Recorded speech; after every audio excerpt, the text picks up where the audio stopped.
Salut, bienvenue dans Jeu de puissance. On va parler des Boston Bruins.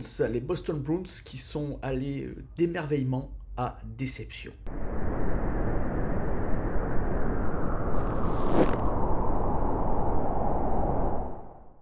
Et oui, la saison dernière a été une saison exceptionnelle pour les Boston Bruins.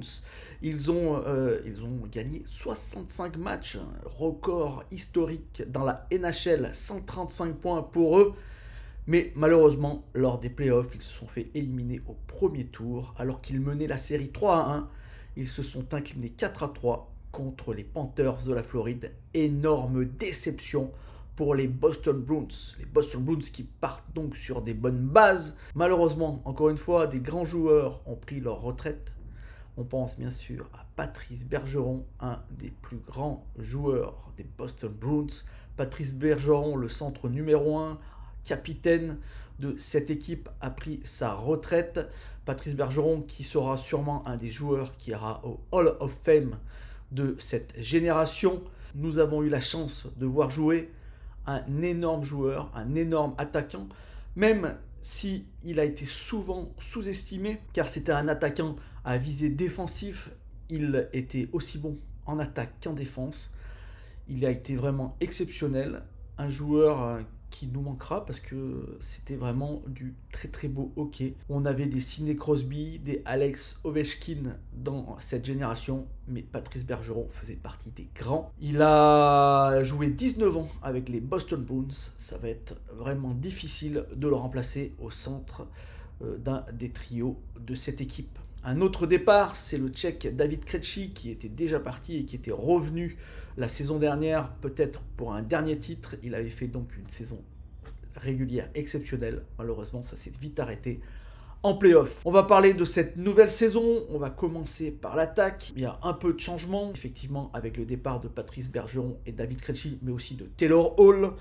On est allé récupérer des centres qui donnent de la profondeur, mais qui ne seront pas les centres numéro 1. Je pense à Jasper Blomqvist ou à Morgan Geekie, mais on verra sûrement Coyle jouer peut-être sur cette première ligne. Coyle ou Pavel Zacha. On a toujours vraiment des bons joueurs, bien sûr, Brad Marchand, Pastrnak, mais il n'empêche qu'avec le départ de Patrice Bergeron, il y a quand même un trou qui s'est créé, donc l'attaque, à mon avis, sera quand même moins efficace. Milan Lucic est revenu au bercail, et oui, Milan Lucic qui était un des anciens qui a gagné la Coupe Stanley avec les Boston Bruins.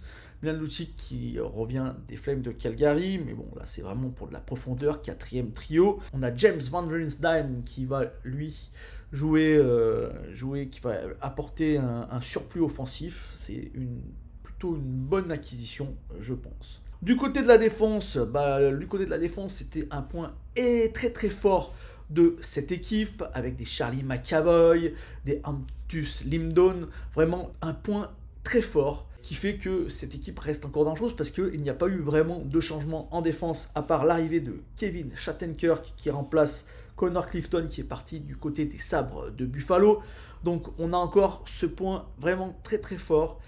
On se demande qui sera le capitaine. Peut-être que quand vous écouterez cette vidéo, on le saura déjà, ou on le saura peut-être pendant le mois de septembre, qui sera le capitaine entre Brad Marchand et Charlie McAvoy. Mais la défense reste vraiment un point central de cette équipe qui est vraiment impressionnante, je vous dis franchement, et d'ailleurs on va le voir tout de suite par le nombre de buts qui ont été encaissés par Linus Ullmark et Jeremy Swayman, donc les deux gardiens de cette équipe qui eux aussi ont fait une saison exceptionnelle. Ils se sont partagés les cages, même si Linus Ullmark a été le gardien numéro 1.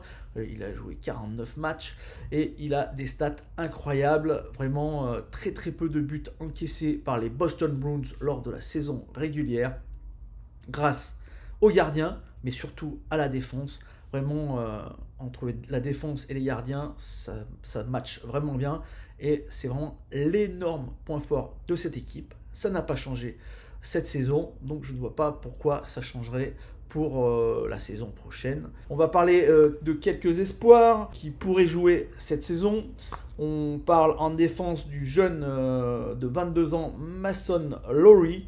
Et en attaque, on verra peut-être Fabien Lysell et sûrement Jakub Lago, un attaquant de 23 ans qui a déjà joué avec les Boston Bruins. 23 matchs pour lui, 7 points, 4 buts, 3 passes décisives. Mes prédictions pour les Boston Bruins de la saison dernière, j'avais totalement tapé à côté. Je pensais que les Boston Bruins allaient avoir vraiment de difficultés, surtout qu'ils avaient commencé la saison avec beaucoup de blessés. Et voilà, ça n'a pas du tout été le cas grâce à cette défense et à ces gardiens. Donc, je ne vois pas pourquoi ça changerait malgré le fait du départ de Patrice Bergeron. Je pense quand même que les Boston Bruins sont moins forts que la saison dernière et que surtout les adversaires maintenant savent à quoi s'attendre et ils se sont pris une belle claque contre les Panthers en playoff. Donc ça aussi psychologiquement ça peut faire un peu mal, mais ça reste quand même une grosse écurie qui ira se qualifier, mais je ne les vois pas par exemple premier de cette division atlantique. Je les vois plutôt se qualifier plutôt à la 3e place ou même à la bulle. Les Boston Bruins qui ont perdu, comme je vous l'ai dit, un gros morceau avec Patrice Bergeron.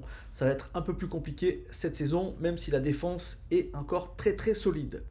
Voilà, j'espère que cette petite vidéo vous a plu. Si c'est le cas, n'hésitez pas à me faire un petit like, un petit commentaire ou à la partager. Et moi, je vous dis à bientôt pour une nouvelle preview avec les Sabres de Buffalo.